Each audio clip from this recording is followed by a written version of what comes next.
Hi, my name is Dr. Kevin Johnson from the Center for Healthy and Potential, and I'm a pediatric and family chiropractor. And today we're actually going to talk about the different possible causes of why your child might be having sensory dysregulation. So what we look for in our office, we look for what's called a subluxation. A subluxation is a bone out of place that's causing nerve interference. Because I'm pretty sure all of you played the game telephone before. So you need the messages getting to the brain, and then the brain needs to process that information and then send it back out to the rest of the nerves. So there's interference anywhere on that path. And so what causes these subluxations is stress. It's going to be the physical stresses, chemical stresses, and mental stresses.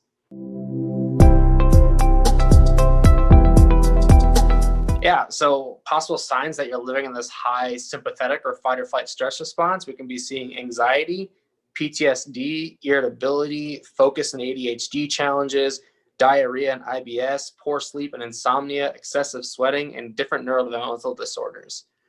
But what's really challenging is we can't live in that high sympathetic response as it's very energy demanding. So our body starts to break down into a very low parasympathetic response or a very low resting, healing, digesting. We don't want it to be low.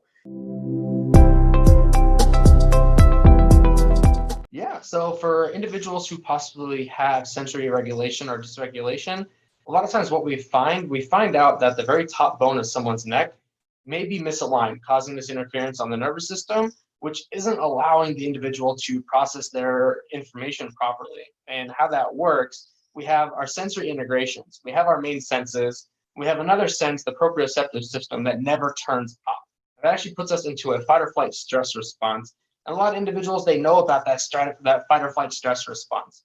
And when our body lives there, it's really energy demanding on our body, and it's very taxing. And it increases our heart rate. It does all these other responses that puts an individual into a state of stress, so their body's able to react to dangers, whether we need to fight, flight, or sometimes freeze. So when we're in that fight or flight stress response, we have a hard time regulating ourselves and having these resting, healing, digesting response when we're stuck in that fight or flight stress response. So my goal as a chiropractor is to find out where those misalignments are taking place and correct them so the body's able to start regulating itself. Our nervous system controls every body part and every organ in our body.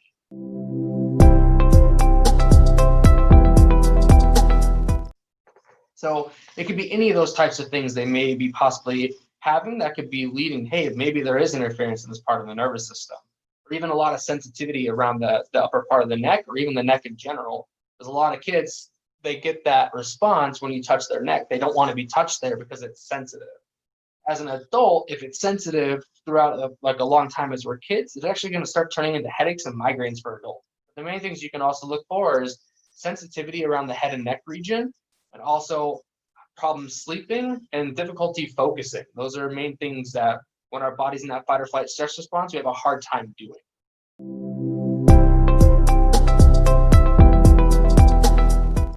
So here in our office, we actually see a lot of individuals who have different neurodevelopmental disorders. And we actually don't focus on a diagnosis or any symptoms. We take care of the nervous system.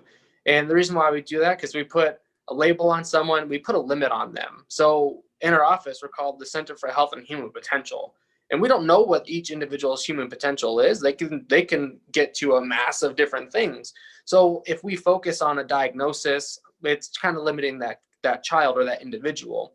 So a lot of times, though, we do get kids who come in with different diagnoses of autism, epilepsy, ADD, and a lot of different mood challenges too, and behavioral challenges. So if your child has any of those, seeking out additional resources and help would also really benefit for you too, as a lot of those kids do have other challenges, possibly with sensory regulation, or a lot of times a lot of behavioral challenges too. But is that behavior really because they have a diagnosis, or is there something else going on that they're unable to express to us?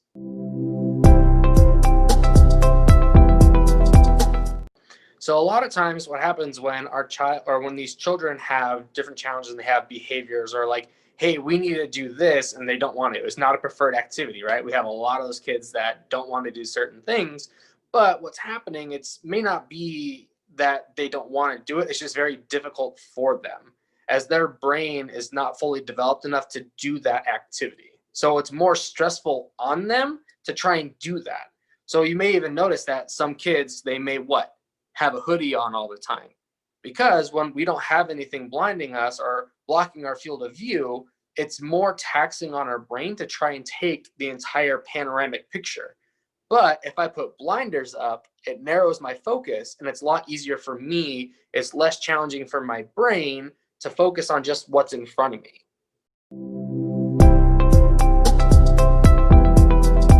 Yeah, so with distance learning and kids being forced to go into a Zoom classroom where they see maybe 13, 14, sometimes upwards of 26 different other kids, that's a lot of different viewpoints they have to see. So they can't just focus on one thing. So you may have seen an increase in behaviors or an increase in lack of focus. It's not your child's fault. It's too demanding on their brain, and they don't have the capability of seeing so many different views at one point. One of the big things you can do if your child, you see they have sensory irregulation challenges, limit the amount of tablet activity after Zoom class. I know they have to be in school, I get it, but afterwards, try and limit it as much as possible. The blue light that comes off of the screens is actually putting them into a fight or flight stress response. And then make sure your child's moving. Movement is key for our brain's development. So if we're not moving, we're super sedentary all the time, we're losing a lot of our developmental phase, especially with a lot of kids who are younger. Their brain's rapidly expanding every day. The impact of the physical realignment, what's happening when we remove that interference from the nervous system, the body's able to start to regulate itself. Because even then, when our nervous system is in a fight or flight stress response, we see all these challenges. But when you actually receive an adjustment of the upper neck, it puts us into that resting, healing, digesting response. And there's research articles and there's publications of it, and I can share that with you too, to back what I just said, saying that it has that effect on the nervous system.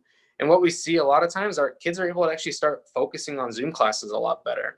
I've had plenty of parents coming in like, hey, like our kid has a really hard time getting haircuts. They're really sensitive around their ears, and now they're able to get haircuts. Like, it's a really huge improvement because kids need haircuts. But if you're fighting it all the time and it's going crazy, but now you're able to sit there for the entire time, that's really awesome. Just try and understand that they don't have the ability to tell you what's going on.